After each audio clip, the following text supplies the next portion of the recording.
সমাজ গড় কোরআনের বাংলাদেশ, সমাজ গড় ইসলামী বাংলাদেশ। বলি মারহাবা।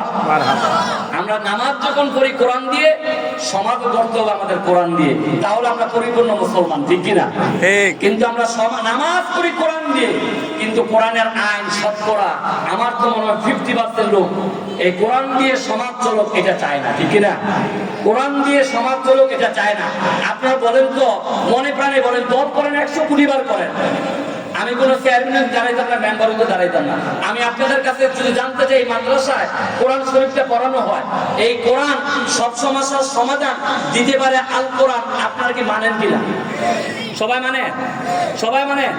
তাহলে একটা স্লোগান হয়ে যাক, সব সমস্যার সমাধান দিতে পারে আল কোরআন। সবাই কয় না, সব সমস্যার সমাধান দিতে পারে আল কোরআন। সব সমস্যার সমাধান দিতে পারে আল কোরআন। সব সমস্যার সমাধান দিতে পারে আল কোরআন। কোরআনের মধ্যে এমন সমাধান আছে, আপনার খাদ্যনীতি, অর্থনীতি, সব নীতির কথা আল্লাহ পাক কোরআনের মধ্যে বলে দিয়েছেন।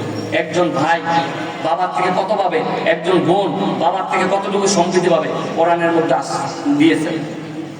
এজন্য বন্ধুরা আমার, আমরা নামাজ পড়ি কোরআন দিয়া, কিন্তু সমাজ গড়তে চাই না কোরআন দিয়া।